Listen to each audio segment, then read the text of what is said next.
right, so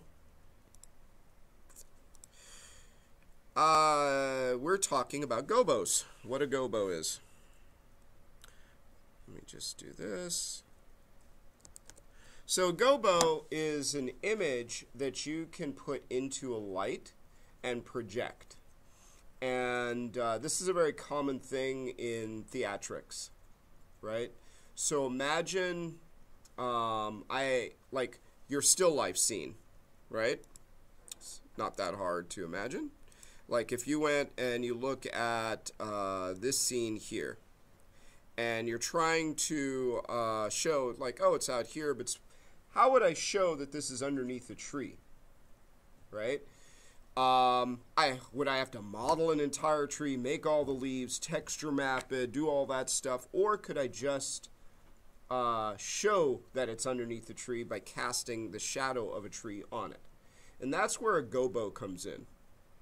So if I had the silhouette of a tree, and it showed the tree trunk and the leaves, and I just want to project it down so that light is everywhere but being obstructed by the dark areas, which is the silhouette of the tree and the leaves, then I could actually cast a shadow across this that would look like it's underneath a tree without having to build and do the tree. Does that make sense? It is an illusion. Movies do this all the time. Theatrics do it all the time. It's smoke and mirrors. So I'm not going to spend a lot of time, but I just want to do this just so you can see it, that if I were to take, oh, you know what, it would probably, oh,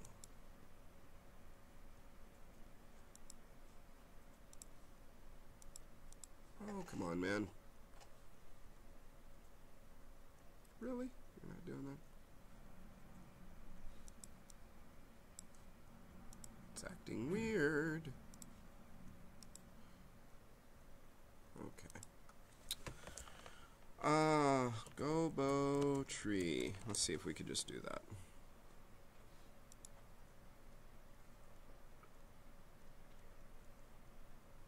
So you could see these, and these are basically like, if I had one of these, and you notice these are interesting little shapes that I could actually project. So if I have something like that, or even an image of a tree that I want to project down, right? So something like this. And I went into Photoshop to make this.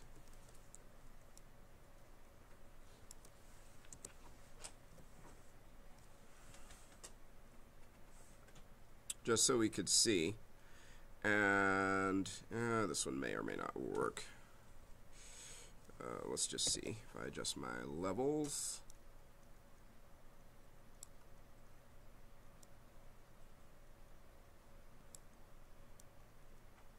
Aha, it's watermarked. That's okay. For the purposes of this, it'll be fine. But yeah, that's a watermark showing up. I should have known. Fine. Hold on.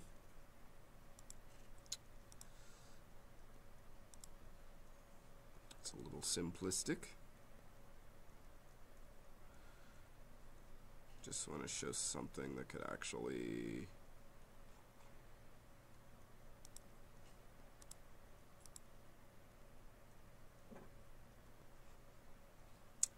give us a decent resolution that we could go from.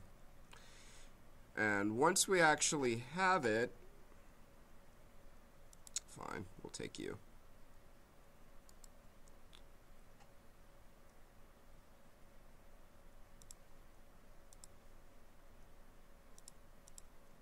That'll work.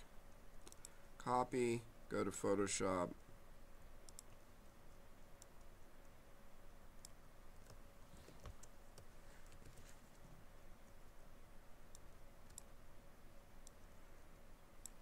So what you'd have to expect is that basically the way this would work is whatever is white will actually shine a light, whatever is black will obscure it. So if I actually go in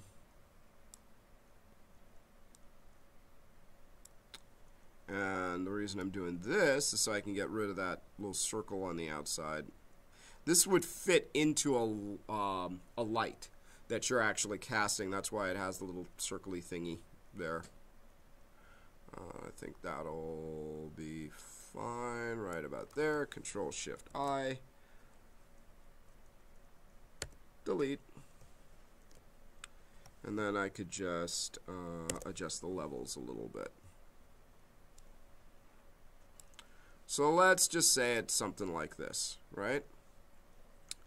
And I could even extend it out where the tree branch is. If I want it softer, I could also do a slight Gaussian blur on it to soften it out. And I could also blur it somewhat inside of Maya.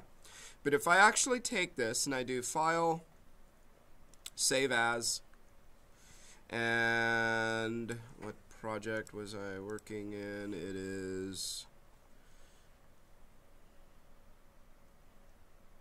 okay. Let me set this up first. Pause you, and I'm going to create a spotlight.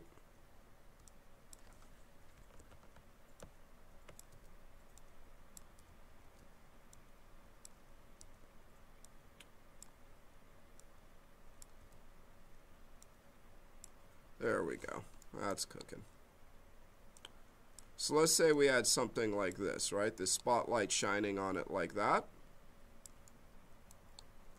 And in that spotlight under Arnold, as we scroll down, there's light filters.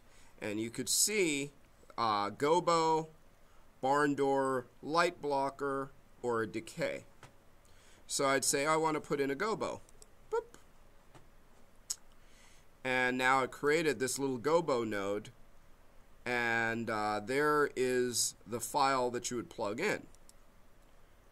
And we're just going to say slide map is going to be a file. And it's going to go right into here. Copy. So now I'll go into Photoshop,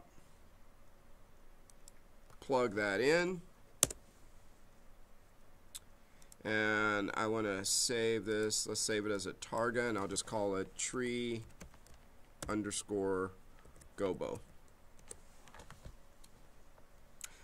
24 bits because I'm just using the whole image. I'm not using the alpha of the image, and that's fine. There it is.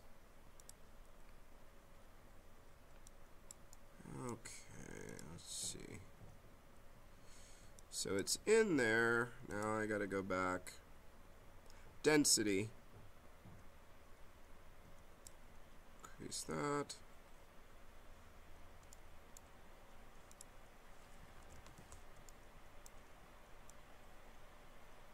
Let's make sure it's showing up in there.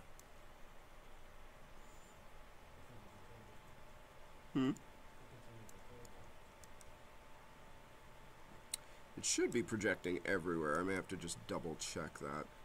Let me just see here. Oh, I know what it is. Duh. Blend. As with any light that you bring into Arnold, it's not showing because I have to increase the exposure.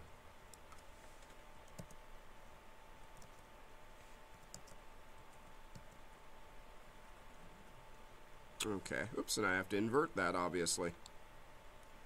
So I'm going to go back into that gobo, go into the image, and I can actually, I don't have to go into Photoshop, I could just go into the effects and just say invert. There we go. See that? So now,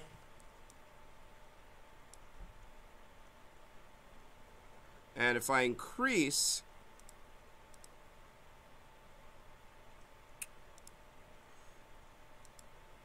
the cone angle, see that? So this is a gobo. It basically is using this to project the shadow of the tree on my scene. And then I can go in and tweak it out as I need to. So now I can go into there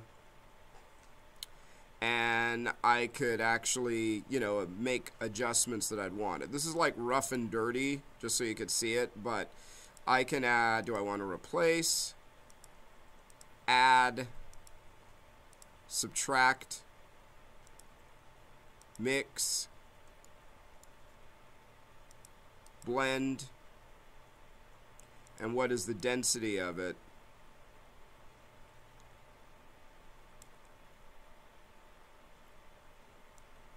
I can do scaling.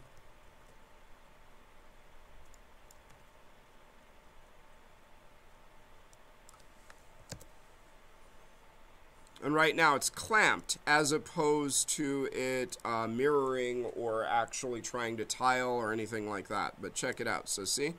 So this, imagine also that if I wanted to have in my scene, there's supposed to be a light behind me coming from a window with blinds. And I want to show light going through the blinds. So I don't have to model the blinds and have a light going through it if I'm not going to see it. I just have to put a gobo in that would show light going through blinds. Does that make sense? So it's pretty nice because it allows you to do certain things. And even if I animate it, I could even animate this so that they'd be swaying or doing stuff like that. But it allows me this, I can filter it more or not at all.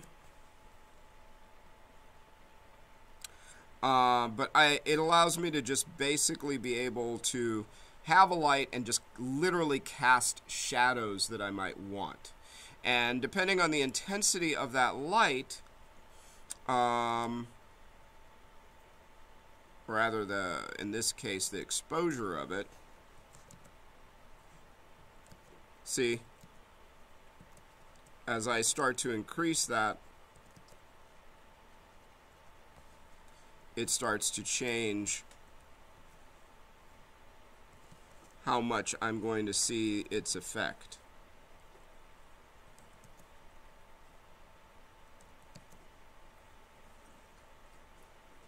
So if it's something more subtle like this, see? And once again, if I actually change the cone angle and shrink that down, I can project it so it's smaller.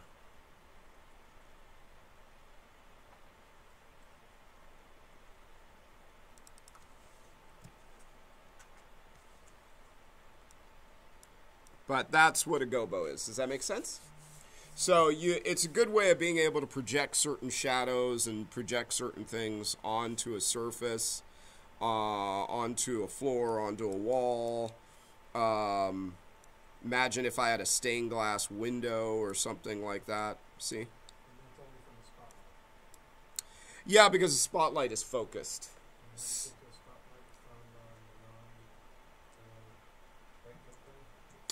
You just create. So if you want to go in, you just go in and literally create a spotlight. And then just go into the Arnold settings, because even though these are Maya lights, they have Arnold attributes. But here's the cool part, is I could actually take that, I could duplicate it. And of course now it's trying to recalculate, going, hey, what are you doing?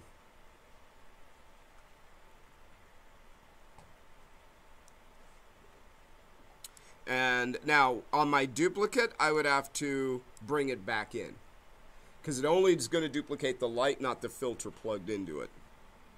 So if I went through that process again, add a filter, a gobo. In that gobo, bring in that texture.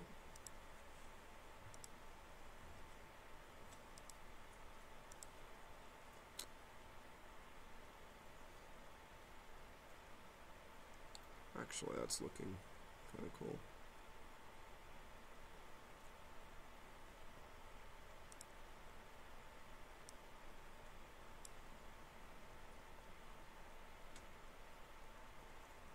So you can see like they're overlapping on each other. I can rotate it. And then I would just have to, because I can see the outline and stuff, even though it's looking good, it's giving me this outline. Another option would be just changing the light itself. So if I were to go into the light itself, remember you can adjust the drop-off or the penumbra to soften out that edge so it's not quite as defined. So I soften out the edge, see? So different ways of applying that.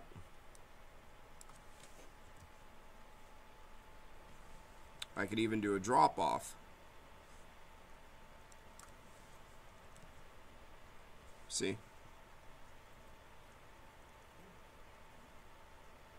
So, another way of adding some nice atmosphere to your scene without having to go, oh my god, I want trees and stuff casting shadows, or I want them to show that there's a stained glass window or blinds behind me, I could just plug it into here. I could even do it with a colored image if it's a stained glass window, and just kind of, or I could put that in the light itself and just project it, like the light, the image coming through this projector on the wall. So just a few different things that you could do. Cool?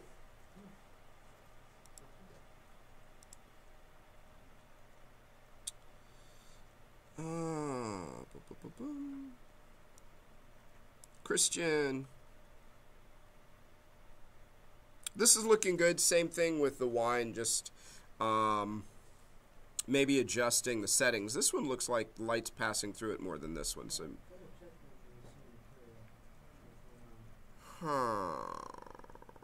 and they both the meshes on the inside are set to opaque unchecked. Yeah. Maybe on that render, maybe there are different materials there. It might be, because they're rendering really different. Either that or this one is just, maybe it was, the glass definitely light is going through. Double check the mesh and see if these are the same materials or not. But they're definitely, you'll get some change with lighting, but that one is like, it's acting opaque. So just double check that one, and then if you need help, I could take a look at that and see. Bottle's looking good. Plates are looking good.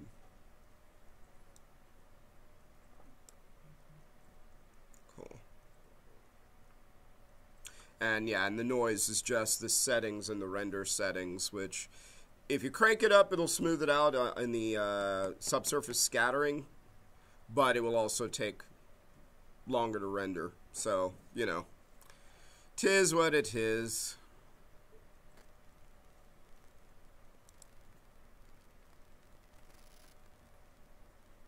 But yeah, and the displacement's looking good on that too.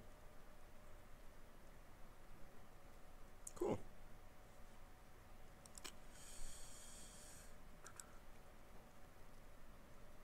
Mark. That's looking good.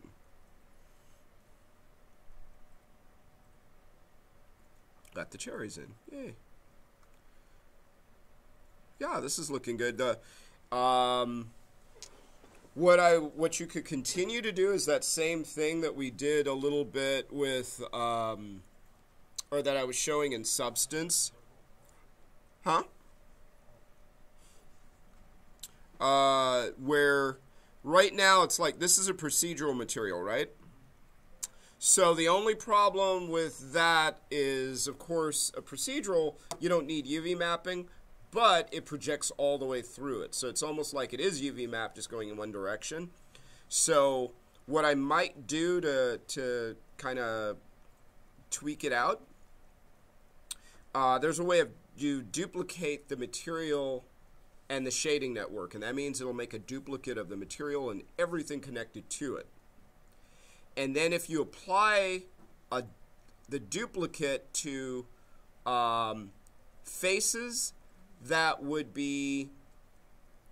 have the grain in the opposite direction. So in other words, like the grain going across here, if you want to keep the grain going here, that makes sense, right? Up and down. The length on the side, you'd have the duplicate material, and you would rotate that, or scale it instead of up and down, scale it long ways to have the grain going across this surface for those faces. And then that's how you would actually show, you'd actually get it to look a little more accurate to that. So if you had something, just so you can see it. Well, I think you guys got the gobo thing. We'll just kill those real quick. I'll just try and do this really quick just so you can see. Pause you. So if I assign a brand new material, AI standard surface, and in the color, we'll just do it there just so we could see. Let's use a 3D texture. And let's say we'll use a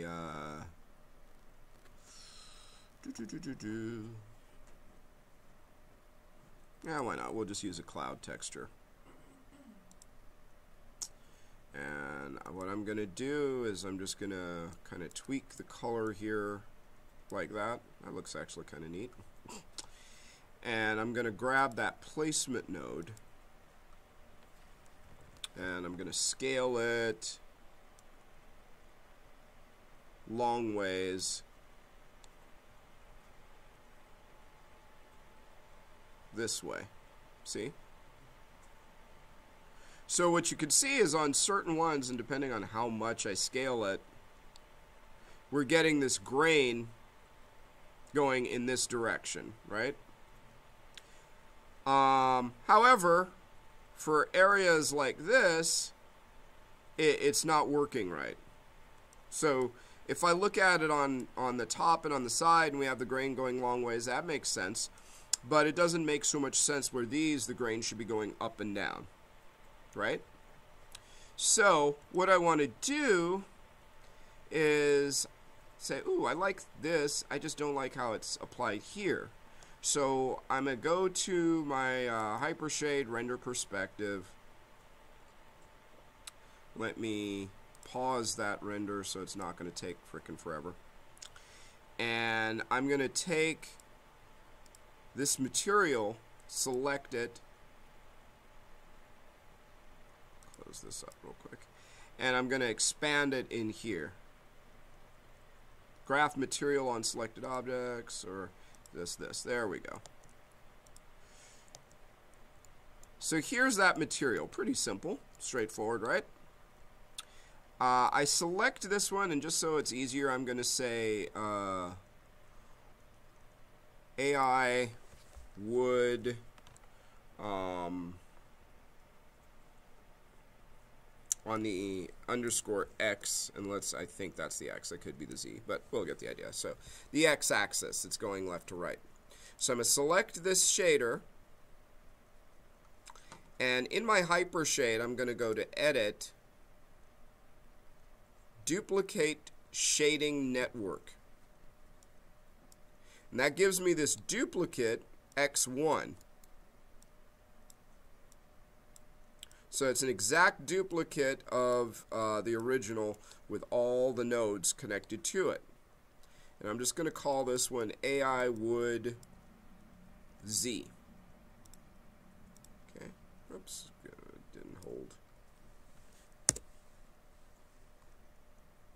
Cool. All right. So I've got, what the deuce? Cute. There we go. It's acting weird. Okay, so I have X and Z. Z is the new one.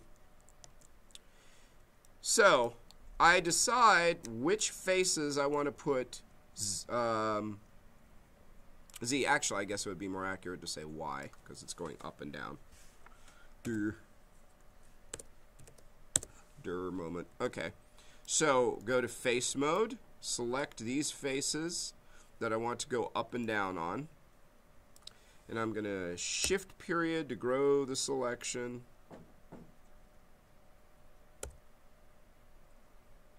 And actually, I'm just going to do it this way. I'll grow the selection so I can get those sides. And then I'm going to deselect the other portions. So I hit down Control, left mouse button to deselect the center pieces where I like what's going on. So now I only have, if you could see, the side selected. You see that? And now I'm going to go in and AI wood Y, I'm going to right click on it and say assign material to selection. So now Y is connected to these guys. The only difference now, I have to go to Y, go into that placement node, or I could just grab it in here because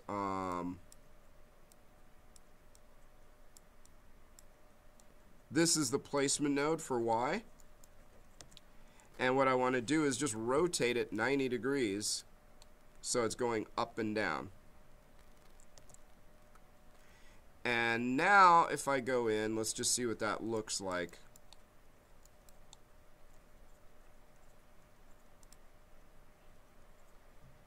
Oops. Oh, update full scene. There we go. Sometimes it won't always register, so you have to actually do an update full scene. So I still have to fix this top. I probably shouldn't have. I need a different treatment for that one. But for the most part, because that would actually be a separate piece or whatever. But do you see what I mean? Where now I actually have minus that top part, which I'll probably just have to adjust. The grain is going this way, and on the legs it's going this way. And then from here I could adjust it if I wanted to, something like that.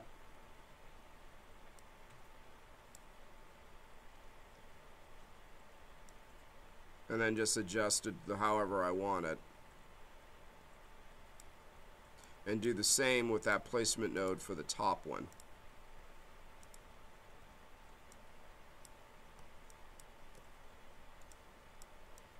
Okay. Does that make sense?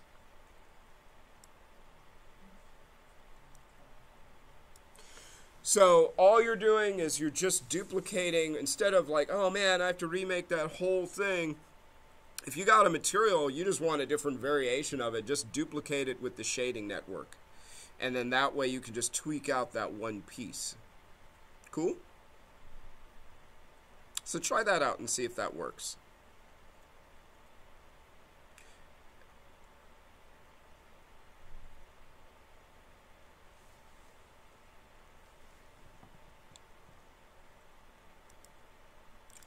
So that was the only, everything else looking really good. That's the only thing I would just make an adjustment on, is that one thing there.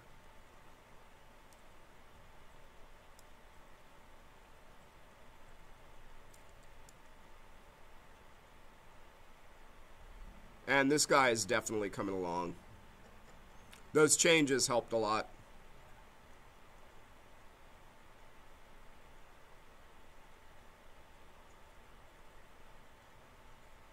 Yeah, they definitely, you don't want to have like, oh, like every machine is the same machine, you know.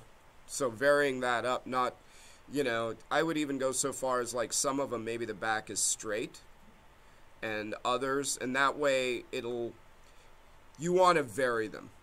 The textures, I think just taking a few of these machines, making them a flat back, I think that'll help out. And then the next phase would be any sort of things on the walls and things like that. Yeah, posters, neon signs, using a mesh light.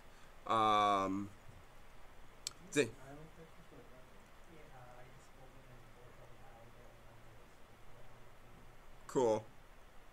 Well, the funny part is, even though I see a seam there, it actually, this is a situation where it's appropriate.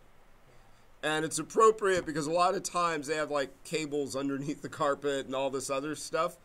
So it actually makes sense. Mm-hmm. If you want to break up the floor at all, you could have like a plastic mat like walkway. That would get a little bit of reflection off of it. That might be cool. But yeah, I'd say posters, any like potential neon signs.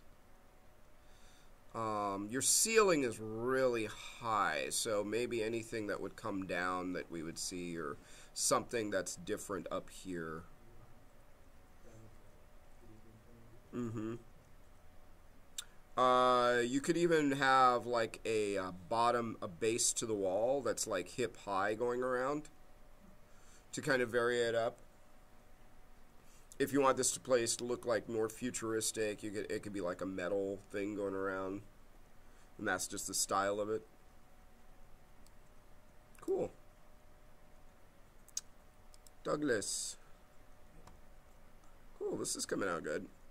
The lighting is a little bright, so I might tone it a little bit down because it's kind of blowing out just a little bit, but everything that's in there. Yeah. Really bright. If you're going to make it that bright, what I would do is add just a hint of a little hint of a yellow-orange, just a little bit, to kind of warm it up a little bit. Because you want it bright, and there are definitely like some hardcore like bright sunny days where you're just like, my eyes. So what I might do is just literally go in and just take a look and see if you can add just a hair of color, and just maybe you want it bright but not blown out, like overexposed. Bright sunny day.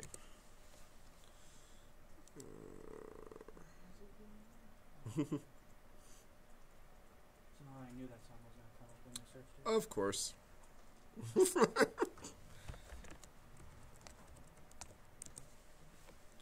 So when you look at like how bright these are,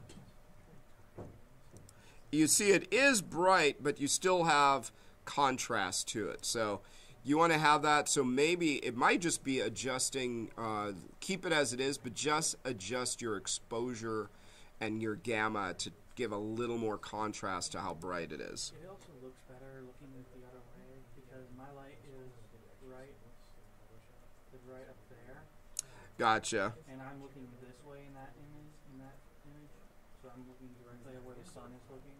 It looks better when I look at it this way. Yeah, so just set up your shot so that it will be... It looks better that way. Yeah. The thing is, it looks weird because I have the light going this way, and then I'm looking down there, and it's all dark. And it just kind of... It's just tweaking.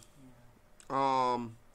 Plus, if you want to, and you guys are okay with this, like for the still life, you can put like a tile texture of like the of grass or dirt or something if you want on there, to kind of help it out a little bit. So, but yeah, look at your image references and then just kind of see, you know, just... You can get it like super bright, but you see there's that yellowish kind of tint to it a little bit. And there's still contrast to it. You just don't want to lose the contrast on a bright day. Oh, look at that. What do you know? See? The thing is, I know that sun shoots out white light, so every time I'm like, oh, I have to imitate sunlight, it has to be really bright. Yeah. It's just really because it changes color depending on the time of day. It changes color depending on the time of day, and there is also the consideration of atmosphere. So depending on what the atmosphere is at that time, you can actually have you know, some more things going on in there. So if I look at this, like I have my area light selected, and I do have a little bit of color, you see I'm kind of overriding. I don't want to go too far, because if I do, you know, it starts to get a little too hot. Which, depending on what look I'm going for, what time of day, it warms it up. So you just have to ask yourself, what am I trying to do? Now, if I pull it to the other end, where it's cool, you know, maybe now I'm kind of showing it is bright, but maybe this is underneath a tree or something where it's cooler. So it's just a matter of going in and starting to tweak out aesthetically what look you're going for. See? And what am I trying, what is the mood I'm trying to get? Cool? Yo! What's a good way to get all the cherries right if they are? 'Cause you have to select every face of the cherry. Oh no, you just. Are they separated? They are. Let me pause this. So if I go to, let me go to one of my cherries. Stop that.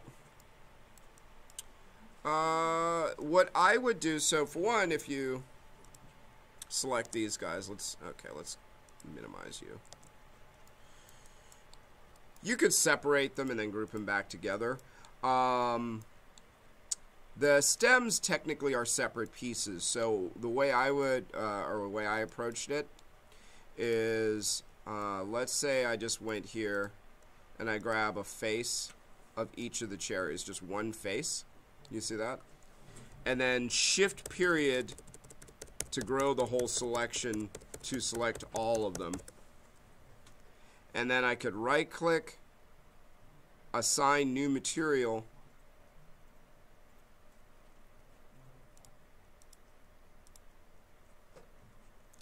and now I can actually just, so you don't have to go click, click, click, just select one face of each and then just hit shift period till you've selected the entire cherry.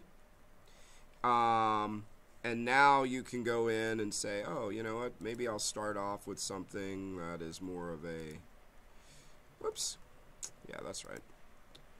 Always have to do this, update full scene. There we go, that's better. And now I can go in and start to change them. I can go in to adjust subsurface scattering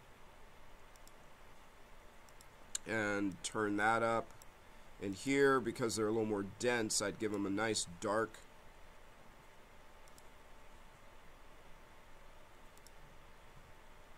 Crank that.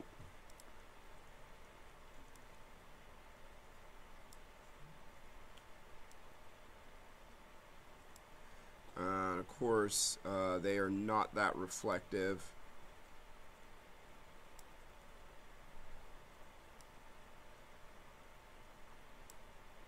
And remember, you could do this. Watch this. I can actually make it rougher, but then I could go down to coat and add this extra level of shine to it. You see that?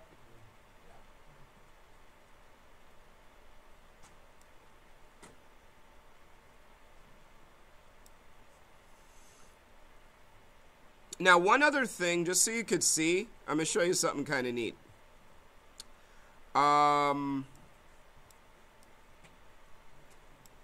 I can add a ramp to some of these guys. So, are you still updating? Let's see.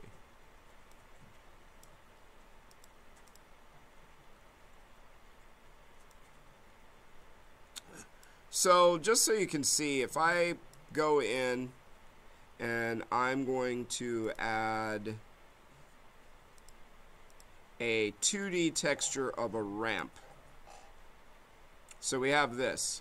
And this is kind of neat, alright? So I'm going to make, let's say I'm going to make one color a bright red. Oops, chinkies, stop that.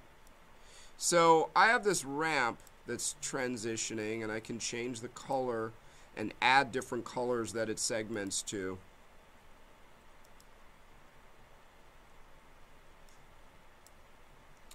And I can decide how it's going to blend, and I can decide how is it going to show inside of there. So vertical ramp, a ramp on the U, a radial, circular, box shape, and there's all these different variations of it.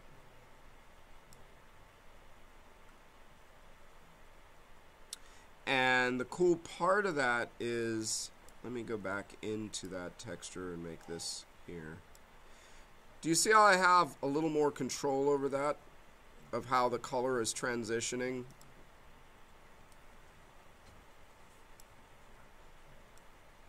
Or I could swap it out like that. So let me just, so you can see.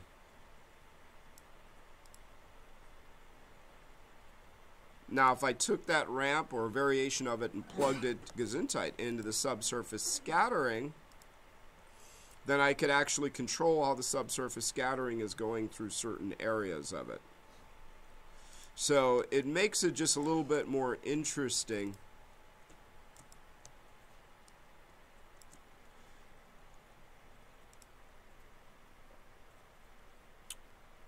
Go back to that ramp, select, and once again I can, here's that texture there, and I'm just going to pull the out color into the subsurface color. So now it's controlling both. Now here's the interesting part, is that ramp now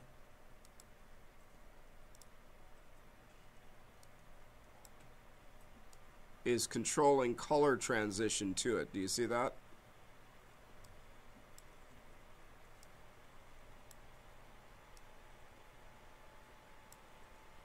And depending on how I actually set it up, see how I'm getting variance in it?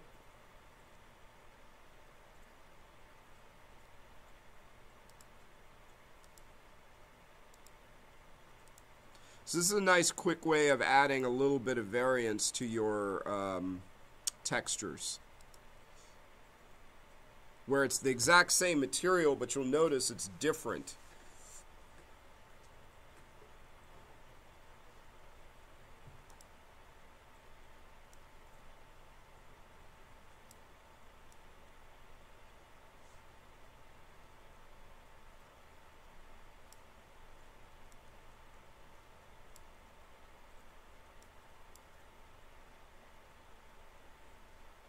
So just screwing around, but just so you can actually see, because it is kind of a neat little thing that you can do in there.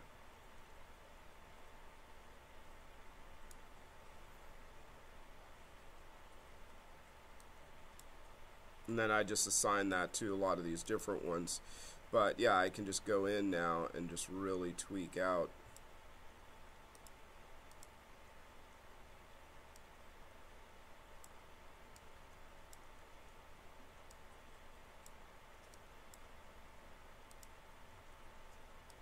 These textures independently.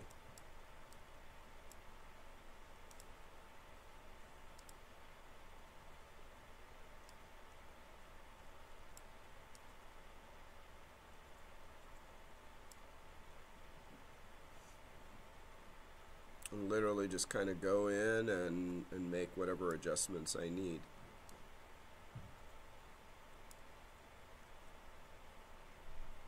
Check that out, see?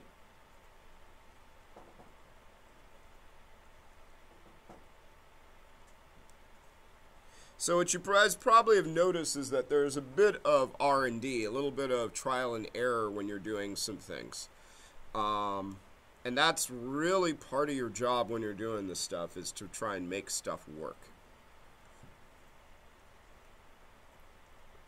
Pause you.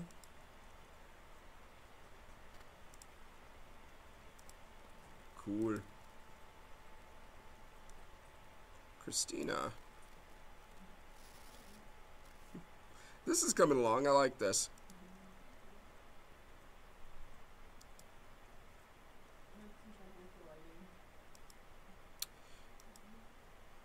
Well, what's supposed to be your main light source? Mm-hmm.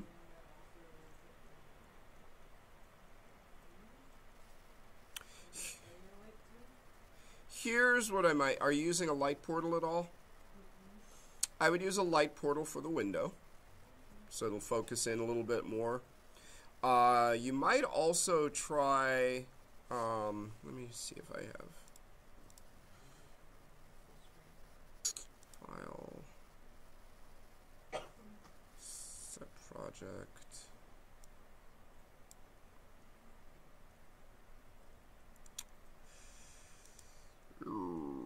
I think it was this one.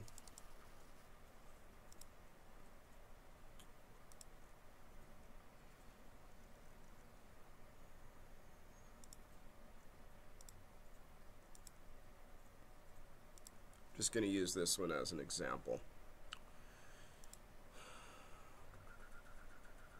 Now this one, I mean, there's a lot of lighting coming into here, right? Or the scene. However, I'm going to actually pause this for a second. And you know what? I'm going to actually...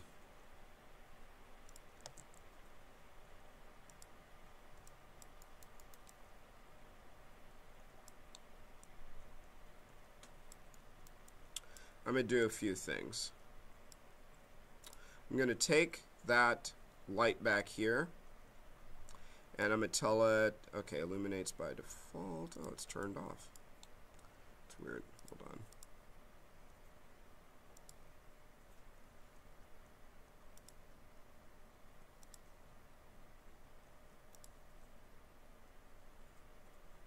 on. Okay, I see it's blowing out. All right. Let me do this. I'm just going to open up a clean room just so we can actually show. And you know what? Let's do something a little simpler so it renders faster. Okay.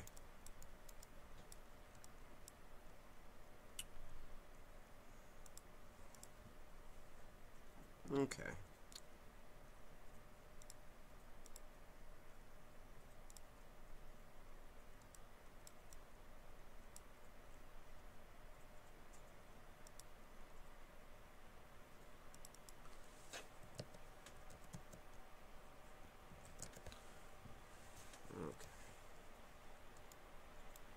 So I'm just going to get rid of all the lights in this scene. Bye-bye. And so if your shot is like the inside, you know, like, oh yeah, I'm only going to be looking at this from the interior, right? You could use an AI, you could use a sky dome or a light just for your background. So I'll plug in an image into it.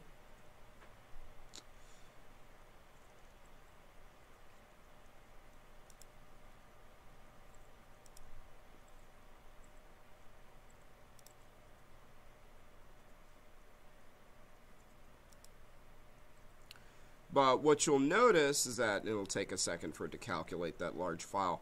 What you'll notice is that I'm not getting, like, reaping all the benefits that I would like, right? And if I go outside, we see a little bit of it, but still pretty flat and, you know, stuff like that. So,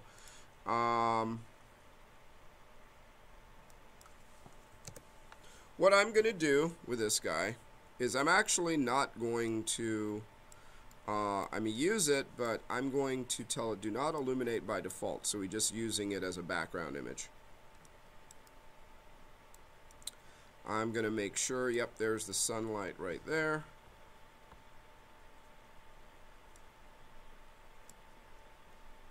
Going to move that a little bit. And just so you can see, let me pause this, just so you can see what the light portal does if you were to use the light portal. I go and I create a light portal under the Arnold settings. And the weird thing is, it's going to look like an area light. I wish they would change it, but, you know. It's because it's kind of annoying. It's like, man. So let me just rotate this. So if I were to use it, I just want you to see, plus it does decrease the render time when you use these. So I'm going to put it so it's just covering up the doorway. Like so, right?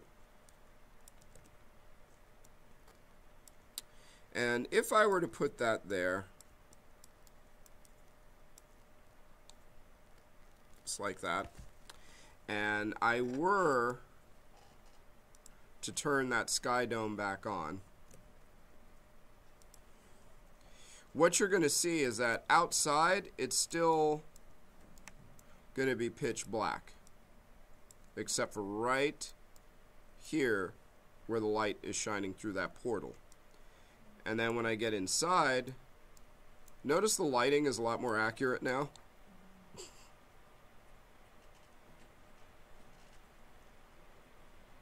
So I'm actually getting a much better, oh Jinky, stop that, much better lighting inside now, because it's more focused and it's calculating it a lot better. And I'm getting my bounce light. Now I could actually go in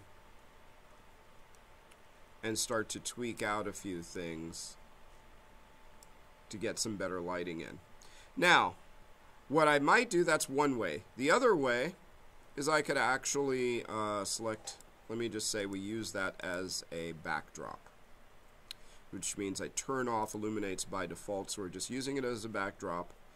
And then I go, let me pause this, and I decide what sort of a light will give me the effect that I want. So I could either go in and do a directional light, which is basically, I would just line it up so it's kind of in the same direction as my sun is, like that, and then adjust it so that it is roughly the same angle, see that, as the sun, like so. So it's coming in like that. And you see now I have, like, if I shut that off, on, you see I'm getting more light in there.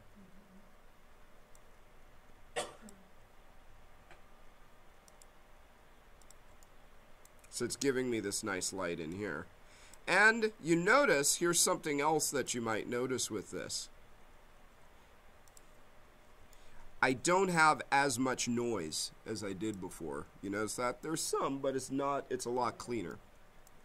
And if I take that directional light now and I start tweaking out some of its settings, like, oh, I want this to be warmer, I could use color temperature and I could warm that up a little bit like that. I can increase the exposure of it. I could, which is the intensity. I can increase under visibility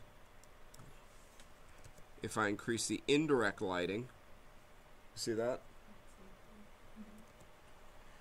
So this gives me a nice way of being able to start to fine tune. Now I would still need some light inside of here. It still wouldn't be like, realistically, it would have to be a mighty hot day for me to actually not need any lights in this shed, you know, even with light coming in from the front, because there's just not a lot of light that's going to bounce around. And that's where my light fixtures would come in, where I could actually get that lighting. But, so this might be a way, I've got my background, it's just not, I'm just using it as a backdrop, and I could just apply it, but I shut it off by just saying, you know, that's not illuminating by default. I'm shining a directional light in there, and that's giving me this. you could use an AI light, but if it's for like a door, for a window, it's fine. For a big door, you're going to get too much of a hot spot.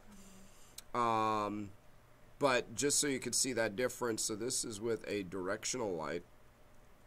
But, and this is for all you guys, because I know lighting can be a pain in the butt at times. So I'm going to delete that directional light. And this time I'm going to create, oops, I'm going to use an AI area light, which of course looks just like the light portal. The light portal only works with the sky dome. So having this,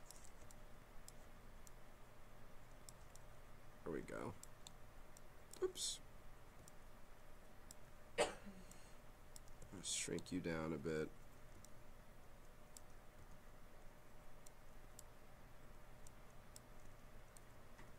So this is now my acting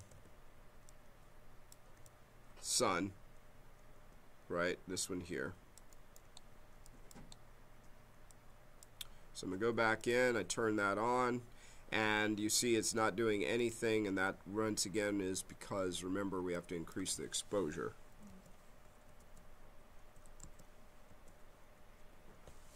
So look at that.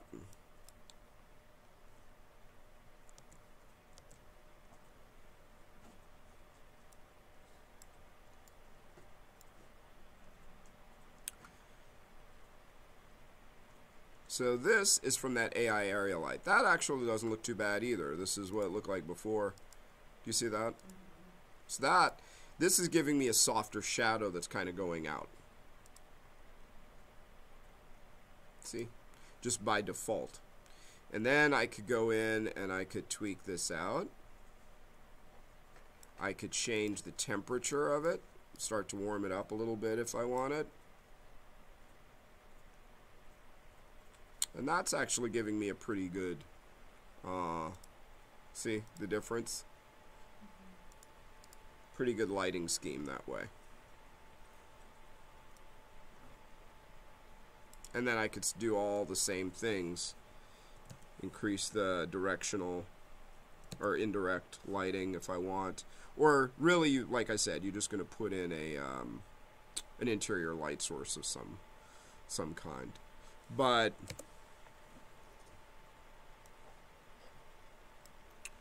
it gives you a few little, you know, depending on the look you're going for. That's actually not too bad right there.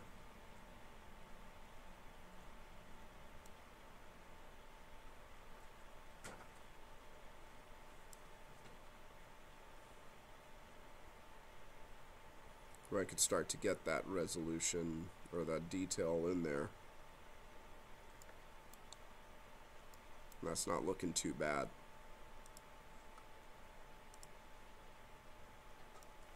Okay.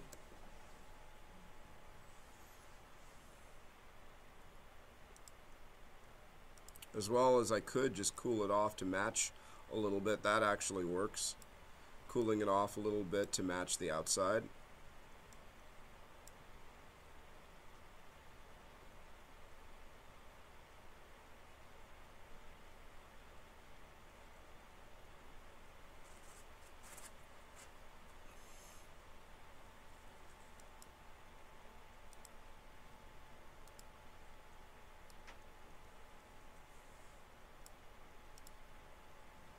So just things to consider, you know, for getting your lighting going.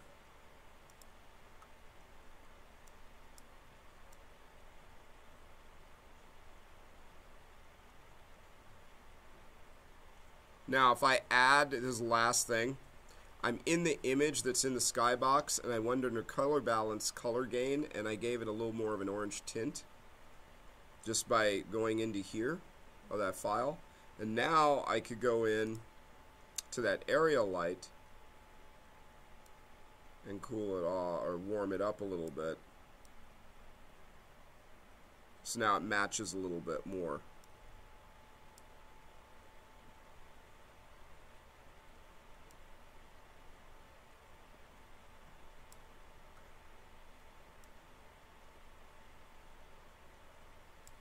So it's just a matter, and also take it with a grain of salt that these are all gray materials, and I haven't swapped them out and put AI standard materials on them, so they're going to look better as you start to actually utilize and put textures on stuff. You know, you can light it, but when you put a texture on it, it's going to look different. Cool? Sure. So try a few of those things out.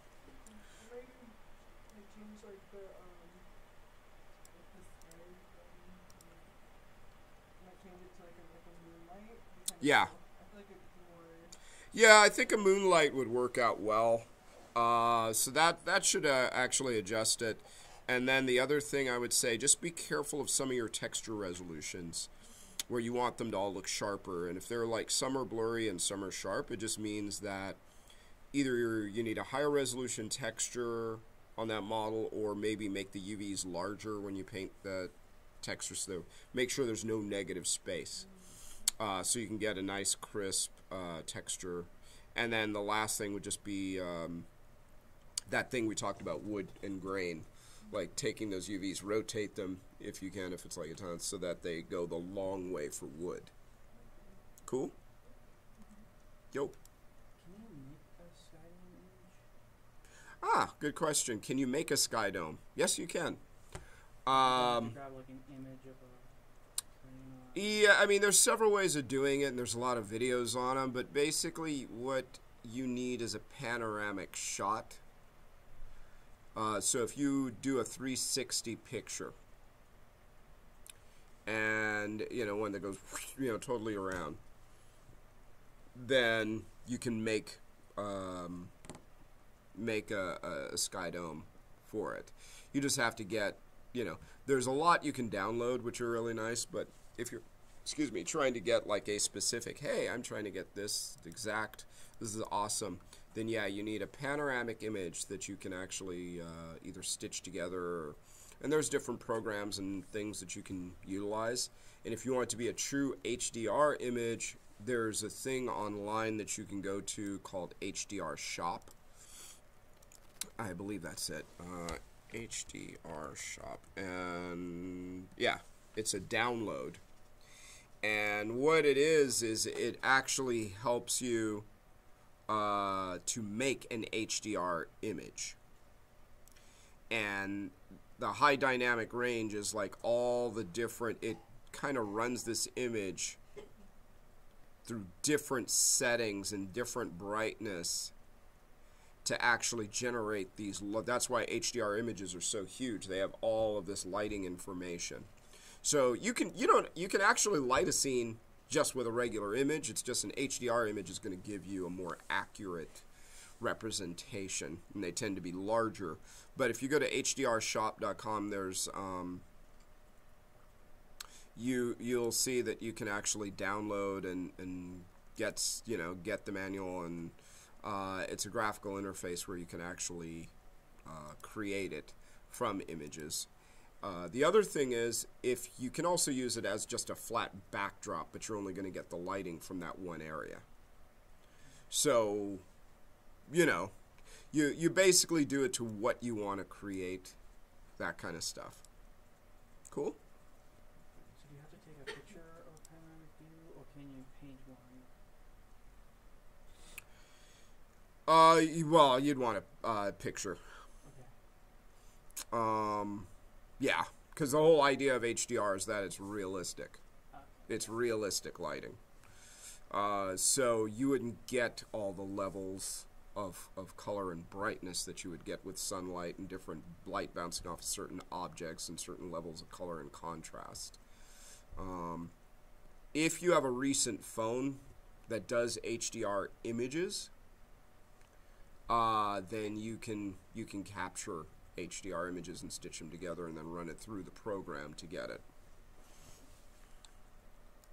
Cool, cool, cool. Alrighty.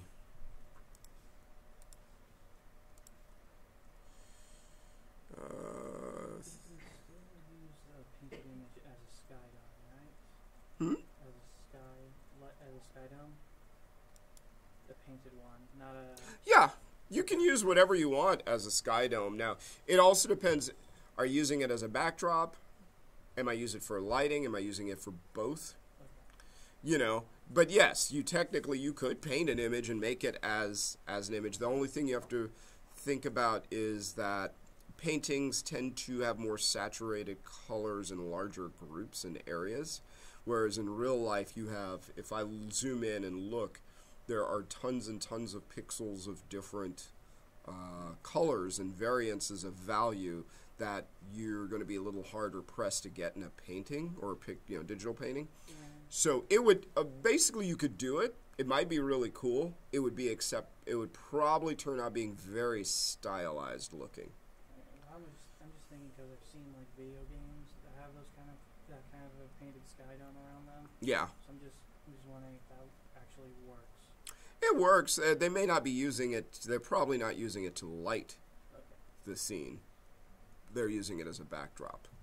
But I would try it out, see what it looks like. I can honestly say I've never tried to do it, so I can start to imagine what it might do, you know. And it might be cool if you're going for a stylized look, but you have to understand, if I have like, oh, there's a big red mountain over there, then I'm going to be getting a hell of a lot of red hitting my scene from that area.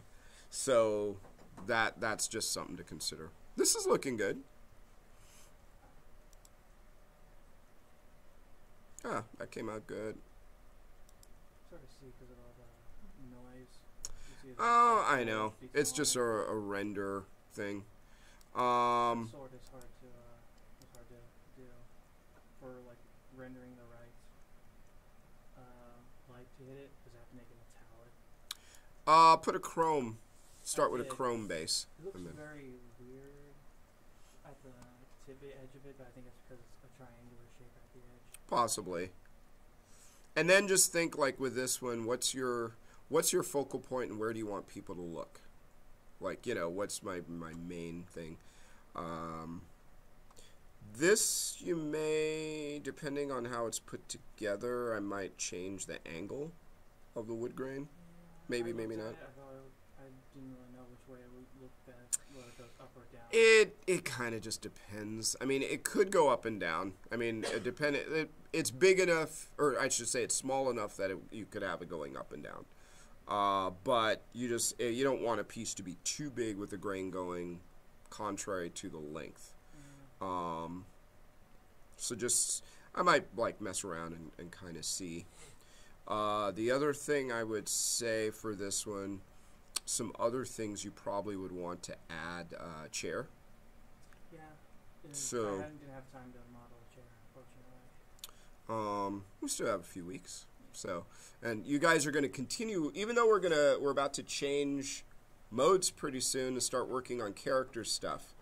I want you guys to continue working on this because I do want you to have a nice polished piece, you know, that you can put a lot of detail into and kind of go nuts with. But yeah, that it's looking good. Just as you continue on, just like you did for the bed and stuff, think about like your tables and stuff. What material is it made out of, and how is it manufactured and put together? The example that I did with this guy here, where this is the weathered version, but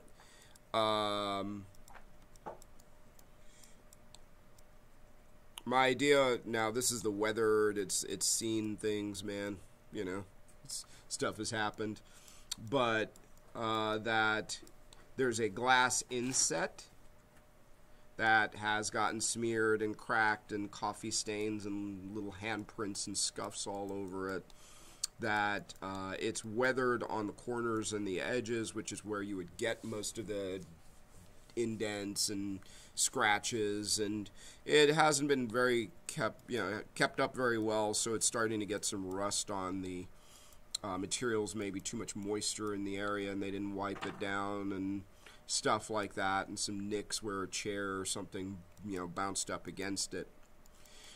Now, of course, this is for a specific thing. I was kind of showing this also to a student in another class because he's making this environment in another one of my classes that's more Resident Evil-esque, and he's trying to like really dirty it up and make it kind of foreboding, and that it's kind of falling apart, and just really like kind of that place you'd walk into and go, ugh, you know, just not you know, there. And so I was just showing him, not everything would have to have that level of detail to it, obviously. Not everything is going to be an old, decaying, creepy, you know, Scooby-Doo kind of haunted mansion place, you know. But if you're working on your portfolio, I strongly encourage you guys to at least have some objects somewhere in your portfolio that show that you can go into a good level of detail when you need to. All right.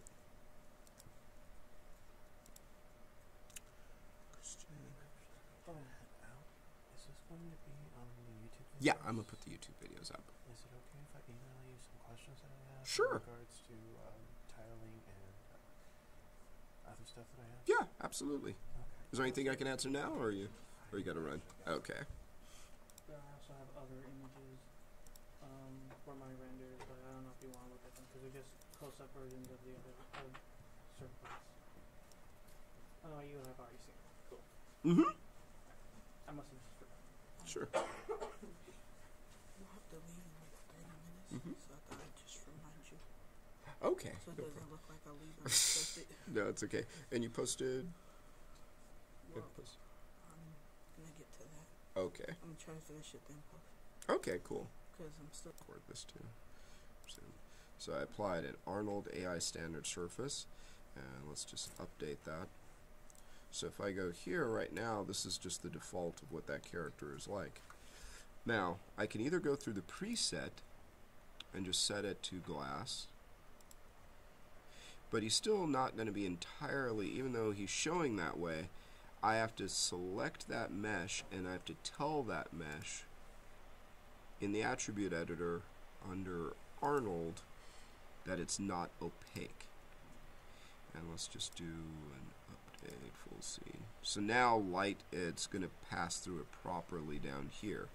Now, if there's too much refraction, so right now it is, you know, I've made him a giant glass sculpture that's in here, but I might find that that's too much, you know, bending of light and refraction, and it wasn't what I was going for. I mean, it's more accurate to thick glass, but what I might want to do is go back into that material and change the refraction, which is the IOR.